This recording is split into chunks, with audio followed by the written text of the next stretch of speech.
Bismillahirrahmanirrahim. Assalamualaikum warahmatullahi wabarakatuh.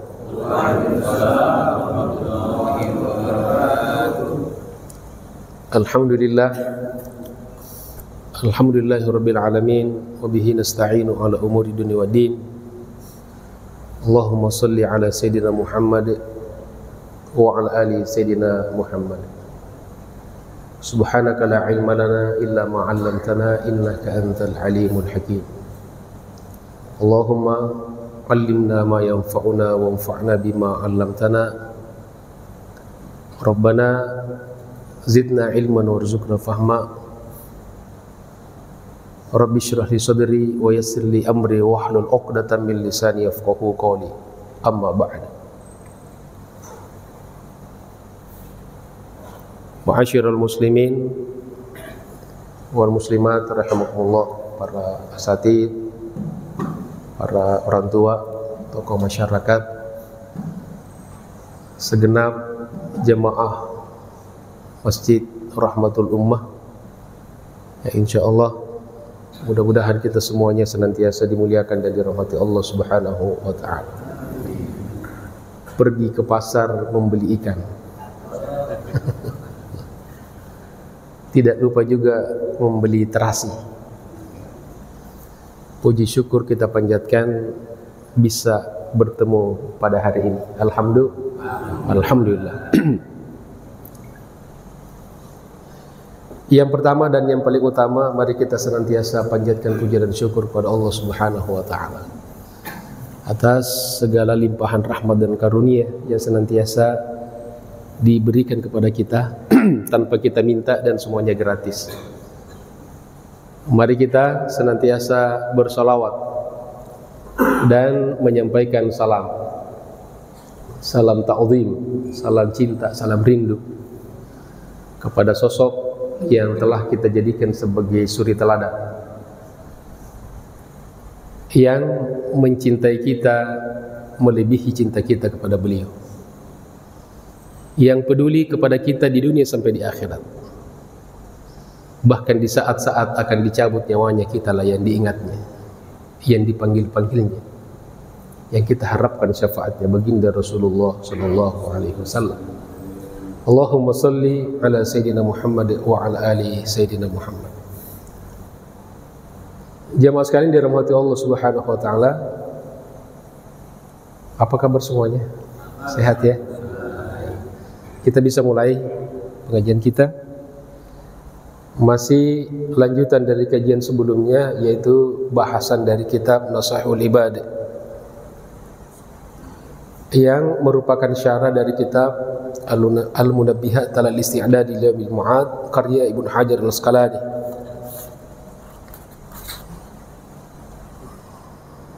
Wafat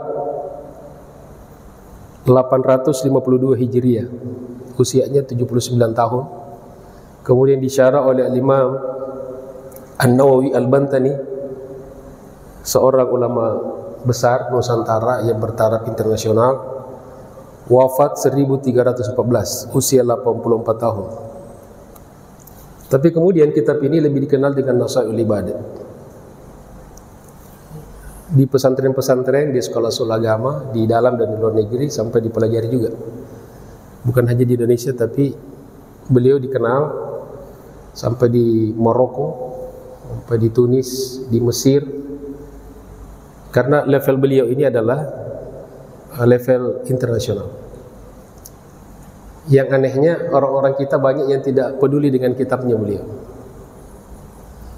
Masya Allah. Hari ini insya Allah kita membahas satu atau dua makalah. Jadi beliau dalam menulis kitabnya ini diistilahkan dengan makalah. Kemudian ada serba 2, serba 3, 4, serba 5 sampai dan seterusnya gitu. Sekarang kita masih di bab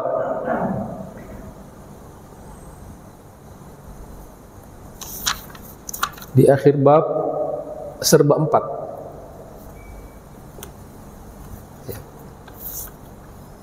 Bismillahirrahmanirrahim.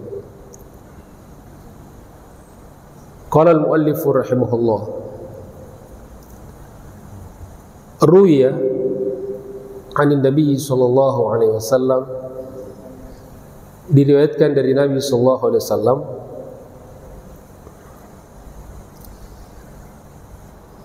qala, beliau bersabda, man ahana khamsatan khasira khamsatan. Kata Nabi, man ahana, barang siapa yang menghina, adallah, ya, menghina, merendahkan, mengecilkan, meremehkan. Menghina, meremehkan, merendahkan apa? Khamsatan. Khamsah itu berapa? 5 ya. 5 orang, 5 kelompok orang, minan nasi, dari kalangan manusia, khasira khamsatan, maka dia rugi 5 hal. Maka dia rugi 5 hal. Lalu beliau merinci satu persatu apa saja. Yang pertama, man istakhaffa bil ulama. Man istakhaffa bil ulama, barang siapa yang merendahkan, yang meremehkan, yang menghina ulama. Di sini Imam Nawawi secara spesifik menyebutkan bi antaraka ta'dhimahum. Ya, salah satu poin bentuk merendahkan ulama adalah tidak memuliakan mereka, tidak mengagungkan mereka ketika disamakan saja dengan orang lain. Ya, ini ada level-level akhlak dan tujuan-tujuannya. Seperti orang tua misalnya, memperlakukan orang tua dengan selain orang tua itu berbeda. Ya. Bahkan Allah mengatakan wakhfid janahadh dhulli minar rahmah. Kalau kita di depan orang tua, itu kita rendahkan sayap, ya, kerendahan diri kita.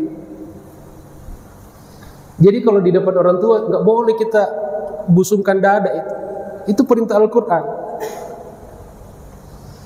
Kita tawadhu, merendah.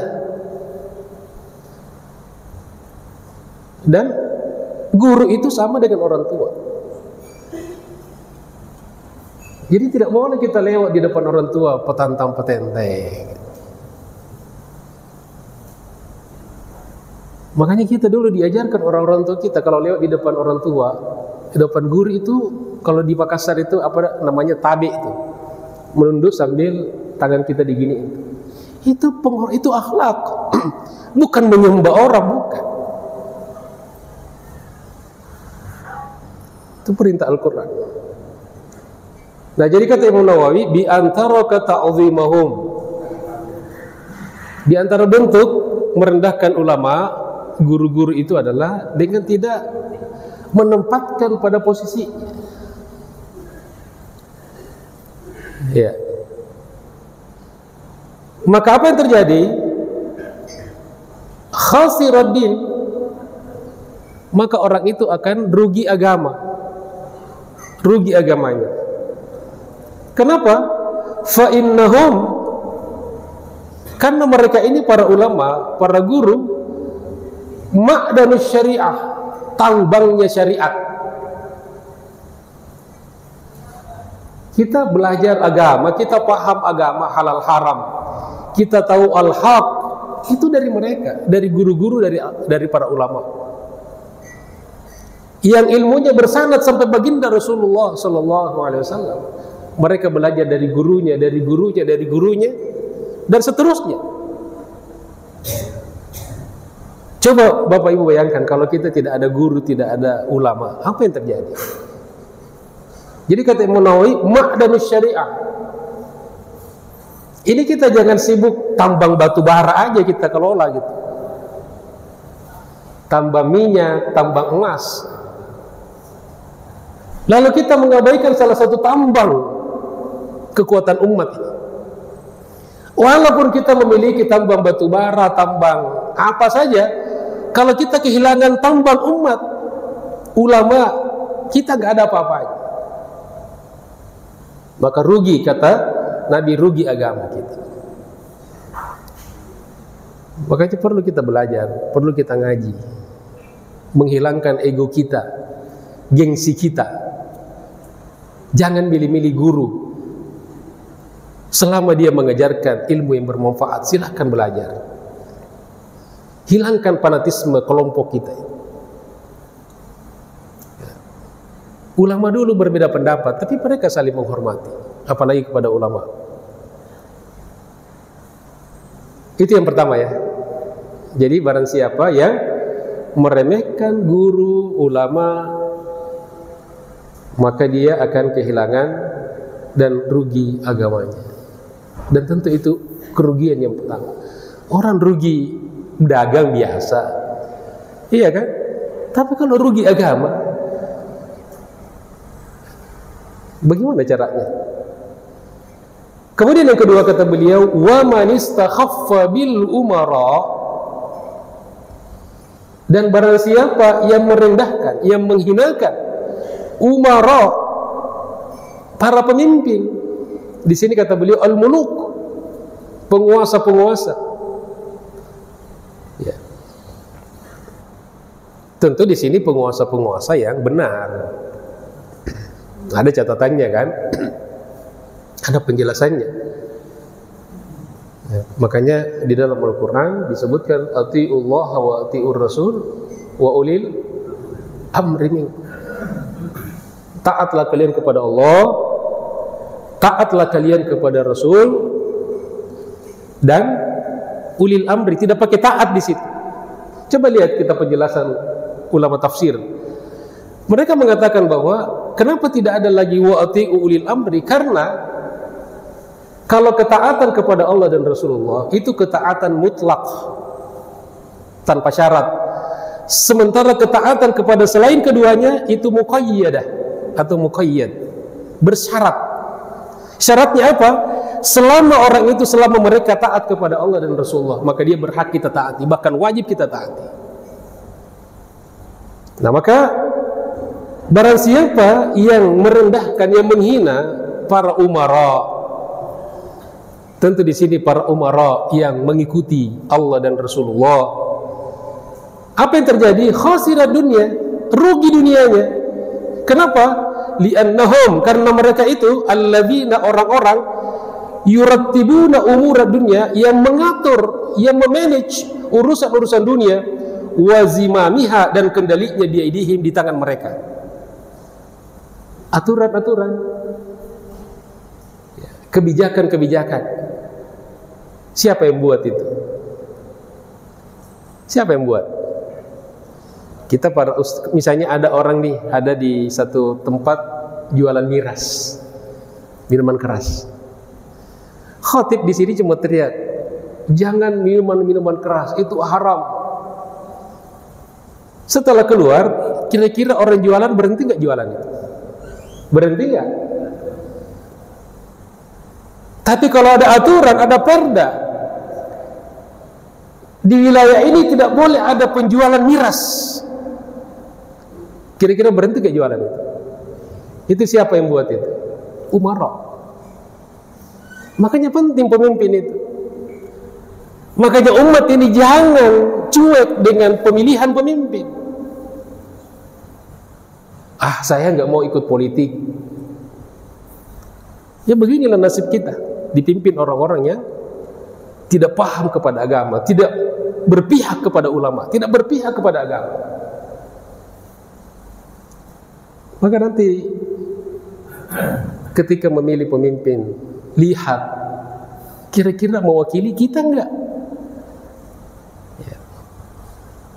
Jangan main, dia kan ngasih 200.000 Pak Ustaz, hina amat harga diri kita 200.000. kita pertaruhkan ya dunia akhirat kita.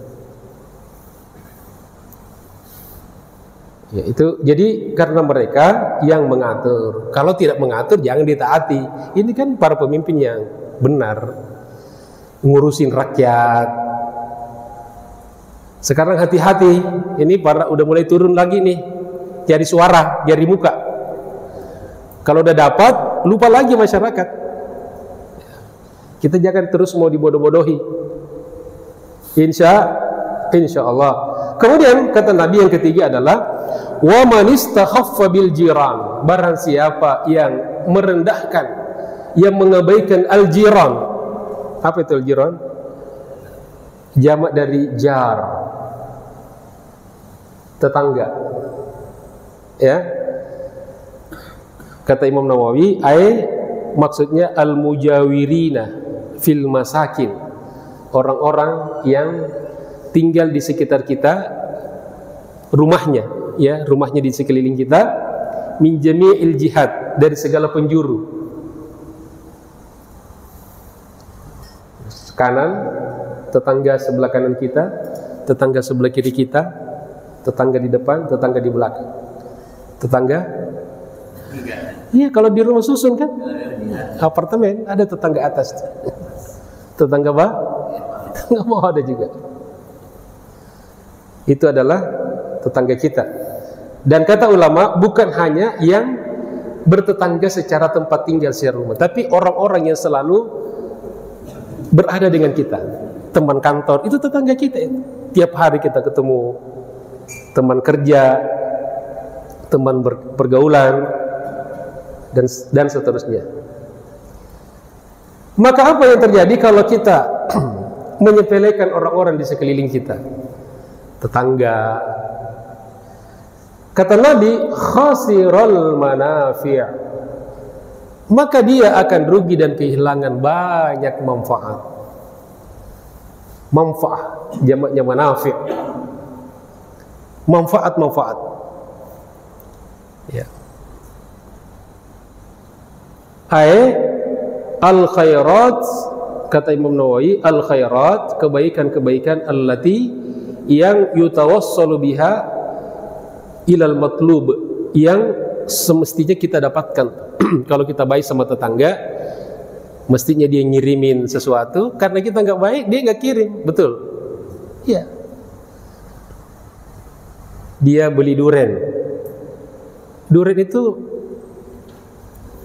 kecium nggak baunya dengan tetangga? Kalau kita baik-baik sama tetangga, dikirimin, Pak. Tapi kalau kita jahat sama tetangga, sengaja dipasang kipas tuh ke arah pintu rumah kita, jendela itu, ya, dibikin mabuk kita.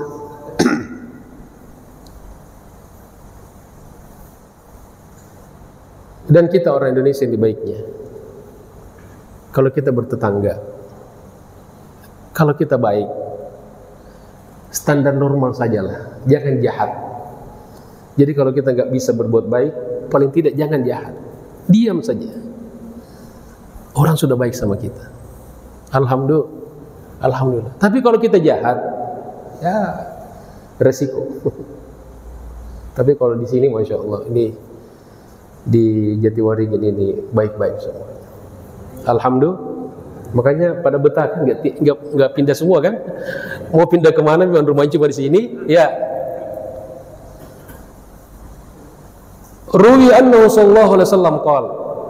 Lalu Imam Nawawi mengutip satu hadis berkenaan dengan poin ini. Kata beliau, diriwayatkan dari Rasulullah sallallahu alaihi wasallam bahwa beliau bersabda, "Walladzi nafsi biyadihi", demi yang jiwaku ada di genggamannya, di tangannya. Maksudnya demi Allah, la yu'minu 'abdun, tidaklah beriman seorang hamba, tidaklah sempurna iman seorang hamba, hatta yuhibba li jarihi, sampai dia mencintai, sampai dia menyukai untuk tetangganya, ma yuhibbu li nafsihi, seperti halnya dia suka dengan dirinya. Jadi seseorang, kata Nabi, belum dianggap orang beriman kalau kesukaannya itu masih bertentangan dengan kesukaan tetangganya.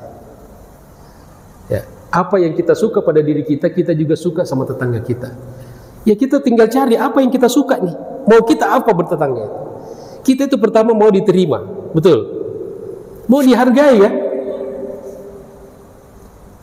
Maka hargai juga tetangganya. Apalagi yang mau kita harapkan di tetangga itu? Pertolongannya kan? Coba jemaah sekalian. Kalau ada, na'udzubillah, kalau ada kebakaran, siapa yang pertama menolong kita? Keluarga kita di kampung, kita telepon, halo, datang.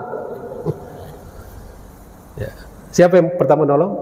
Tetangga. Kalau ada kemalingan, siapa yang pertama menolong kita? Tetangga. Kalau kita dikejar anjing, siapa yang pertama menolong kita? Coba. Iya, masing-masing. Apa urusan dengan tetangga? Rawahu Muslim, hadis ini diriwayatkan oleh Muslim, bisa dilihat di Sahih Muslim nomor 80 min hadithi Anas bin Malik. Ini riwayat dari sahabat Nabi, yaitu Anas bin Malik. Kemudian Imam Nawawi masih menambah satu hadis lagi, wa ruwi annahu sallallahu alaihi wasallam qala, juga diriwayatkan bahwa Nabi sallallahu alaihi wasallam telah bersabda, Inna Allah Ta'ala, sesungguhnya Allah Subhanahu Wa Ta'ala, yuhibbur rajula, mencintai orang, lahu jarusu'in, yang punya tetangga buruk, tetangga jahat, yu'dhihi, di mana tetangga itu suka nyakitin dia. Ya, ini Nabi memberikan yang menenangkan, yang Allah takdirkan bertetangga dengan orang-orang jahat. Ada nggak orang-orang jahat? Ada saja, Pak. Ada saja. Ada orangnya, mana orangnya? Di sini nggak ada. Ya. Jadi Allah cinta kepada orang yang punya tetangga tetangga buruk, tetangga jahat, yang selalu menyakitinya. Ustadz, apa bentuk-bentuk menyakiti itu? Kan menyakiti itu bukan hanya memukul. Saya kan tidak pernah tempelin tetangga saya, Pak Ustadz. Ya, banyak bentuk-bentuknya. Silahkan dipikirkan. Apa yang merasa kita, kalau tetangga kita lakukan, kita merasa terganggu. Ada tetangga yang pelihara binatang, kira-kira mengganggu nggak? Anjing misalnya. Jangan terlalu kasar, anjir. Ya. Suaranya udah berisik, betul. Najisnya ya, kemana-mana. Ya. Ada juga yang pelihara apa? Ada yang musiknya yang mengganggu itu. Ada juga yang parkir mobil di depan rumah kita, sehingga kalau kita keluar susah kita. Ya, ini hal-hal yang ada juga yang hobi bakar sampah. Ada nggak? Di Jatiwaringin ini sudah mulai makin dikit ya. Dulu ramai banget. Kalau pagi itu saya jalan bakar, ini kebakaran ini kan. Ya mungkin teredukasi kan, di luar negeri bakar sampah itu ditangkap, Pak, karena itu racun. Kita di sini jadi hobi. Ya, bakar sampah kemudian minum kopi di situ kan. Itu kita menghisap racun itu. Itu semua hal-hal yang banyak bentuk-bentuknya. Ya. Dan seterusnya. Lalu kata Nabi, barang siapa yang Allah Subhanahu wa taala cinta kepada orang yang punya tetangga buruk yang selalu menyakitinya, fayasbiru ala adahu, tetapi dia bersabar menghadapi gangguan-gangguannya itu. Bukan takut, Pak, ketika kita ada tetangga yang buruk, kita mau buruk lagi sama dia. Bukannya kita nggak mampu, bukannya kita nggak mau. Kalau kita mau jahat, kita bisa lebih jahat daripada dia. Tapi fayasbir, dia bersabar dengan mengharapkan pahala dari Allah Subhanahu wa taala. Karena kalau kita malas makin ribut, Pak. Tidak menyelesaikan masalah. Maka apa yang terjadi? Wa yahtasibuhu, dan dia berharap pahala dari Allah dengan bersabar itu. Hatta yakfiyahu Allahu, sampai Allah cukupkan dia bihayatin, dia bisa panjang umur, atau bimautin, atau dia wafat, mati. Memang tipe-tipe orang berbeda-beda, Pak ya. Ada yang sabaran, ada yang kurang, ada yang tidak sabar. Ya, ya tidak apa-apa. Hidup ini pilihan kan. Berani berbuat, berani bertanggung jawab. Rawahul Bukhari, hadis ini diriwayatkan Imam Bukhari.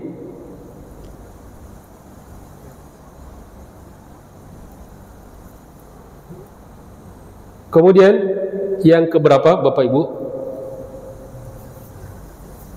Nah, kita perlu ulang dulu nih. Ada minumannya, silakan diminum biar tidak ngantuk ya. Saya juga harus minum dikit. Bismillahirrahmanirrahim. Saya harus mencontohkan.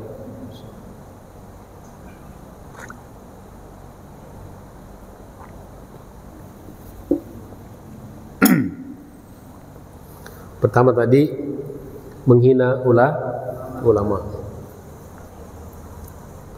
Yang kedua menghina umara. Yang ketiga tetangga. Nah, yang keempat, wa man istakhaffa bil aqriba. Di sini kata Imam Nawawi minal arham. Jadi orang-orang yang punya hubungan rahim dengan kita, artinya keluarga, kerabat, keluarga dekat. Jadi orang-orang yang dekat dengan kita secara keturunan, keluarga, ya. Barang siapa yang meremehkan keluarga dekatnya, kerabatnya, apa yang terjadi? Khasiral mawaddah, ay ahlaka mahabbatahum. Maka dia akan kehilangan cinta dan kasih sayang keluarganya. Padahal salah satu yang kita butuhkan dalam kehidupan ini adalah pengen dicintai dan disayangi. Kita ini makhluk halus, Pak. Artinya jiwa kita halus. Ya, di dalam jiwa kita ini ada marah, ada cinta, ada emosi. Ya. Dan salah satu hal yang kita butuhkan adalah cinta, kasih sayang. Anak butuh kasih sayang dari orang tua apalagi butuh kasih sayang dari anaknya. Begitupun kita berkeluarga, harus saling mencintai. Nah, kalau kita jahat dengan mereka, kita tidak peduli dengan mereka, maka pasti kita akan kehilangan cinta mereka. Mereka pun tidak peduli dengan kita. Kemudian yang kelima, wa man istakhaffa bi ahlihi, dan barang siapa yang merendahkan pasangannya, istrinya kalau suami, atau sebaliknya suami kalau istrinya, maka apa yang terjadi? Khasirati bal ma'isyah, ay ladzatal maksabil ladzi ya'ishu bisababihi.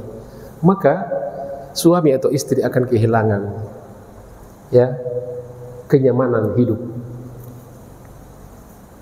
Ya, kalau kita tidak peduli dengan istri kita juga tidak peduli dengan kita. Suami sudah di rumah, ya, dia malah kaget. Abang udah ada ya? Kaget gitu kan. Karena tidak ada komunikasi ya, kapan pulang, kapan pergi. Ya, boro-boro dibikinin, disiapin makanan. Suami itu, Pak, Bu, ada ibu di sini. Ya. Banyak apa dikit? Kalau dalam bahasa Arab, kalau sudah lebih dari 2 itu udah banyak. Ada 2 orang, 3 orang. Jadi banyak keributan dalam rumah tangga. Ini berkaitan dengan istakhaffa bi ahli. Itu tidak pernah terjadi gara-gara persoalan besar, Pak. Prinsip ideologi enggak. Itu hal-hal komunikasi. Jadi ternyata yang dibutuhkan suami kalau pulang ke rumah itu, dia pengen melihat istrinya tersenyum. Betul. Ini bapak suka perempuan tersenyum kan? Coba kalau suami pulang, istri cemberut, kira-kira bapak bahagia enggak? Sudah di kantor dimarahin sama atasan, di jalan ditilang sama polisi, sampai di rumah istri cemberut, udah gitu nanya lagi, abang dari mana sih lama amat? Kira-kira suami betah nggak di rumah itu?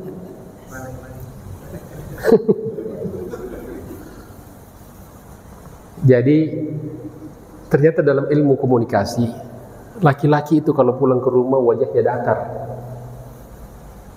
tidak ada ekspresi. Itu butuh waktu 10 menit. Ini perempuan banyak yang tidak tahu. Suami itu punya wibawa kepemimpinan, dia pengen dihormati, dimuliakan. Itu sifat laki-laki itu. Kalau ada laki-laki pulang ke rumah cengengesan gitu, itu LGBT gitu. Jadi memang dia berwibawa itu, dia tidak senyum kadang-kadang itu. Dia butuh waktu Pak 10 menit. Nah istri yang tidak tahu, kadang-kadang ini suami saya kok jutek amat gitu kan. Bukan jutek Pak. Setelah 10 menit udah mulai itu cair gitu kan. Dia nanya, Ma apa kabar? Ibu apa kabar? Bumi apa kabar? Nah di saat-saat itu istri itu harus tampil, datang, sambut di pintu, cium tangannya, siapkan. Papa mau minum yang panas, apa yang dingin, apa panas dingin? Atau mau bubuk-bubuk dulu? Wah, itu suami senang banget. Jangan pendapatannya ditanyakan.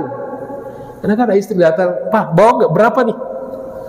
Waduh, itu suami nggak suka seperti itu. Nah ini hal-hal seperti ini yang, dan ini bisa dipelajari Bapak Ibu sekalian. Komunikasi. Ya.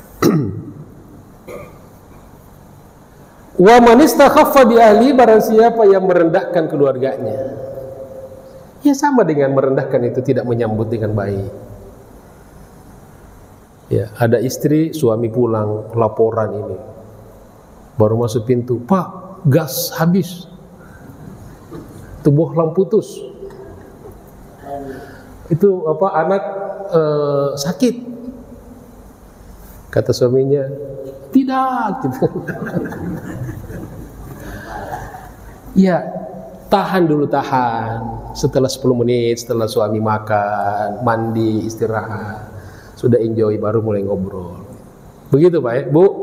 Begitu. Kalau kita pengen sakit, nah kenapa tidak sakinah? Karena selalu itu. Ada lagi nih hal Pak, ini ilmu juga nih. Banyak orang pergi dengan suami istri, katanya mau rekreasi, mudik lah atau apalah. Tujuannya untuk apa? Untuk kebahagiaan kan, kesenangan. Tapi kenapa di jalan berantem melulu? Kenapa sering orang berantem di jalan? Karena salah komunikasi. Kalau misalnya suami di jalan bawa mobil, tiba-tiba ada motor rem mendadak, ya kan? Suami kaget kan? Suami marah nggak? Kadang-kadang refleks gitu kan, dia marah, dasar nggak punya mata gitu kan. Itu laki-laki memang begitu Pak, dasarnya itu. Kalau kita disalib lalu kita nggak marah, itu diragukan ke laki-laki. Itu normal. Istri kadang-kadang so tahu, dia bela-belain orang itu, Pak kasihan dia Pak, sabar gitu. Suami suka nggak digituin Pak? Suka nggak itu? Keluarga juga bukan, dia nggak kenal juga bukan, kenapa dibelain? Mestinya istri itu mengatakan, memang dia nggak punya mata itu. Itu suami suka itu. Jadi kita itu berpihak sama suami. Jangan belain orang di depan suami. Jangan muji-muji orang di depan suami. Apalagi laki-laki, jangan puji-puji orang. Iya Pak, itu orangnya bisnisnya makin lancar ya. Artinya mengatakan kamu tidak lancar bisnisnya. Itu tersinggung suami. Maka kalau itu yang terjadi, kata beliau, khasirati bal ma'isha, dia akan kehilangan dan rugi kenikmatan berkeluarga. Harta ada tapi kita nggak sakinah, berantem melulu. Nauzubillahi min dzalik. Selesai satu makalah.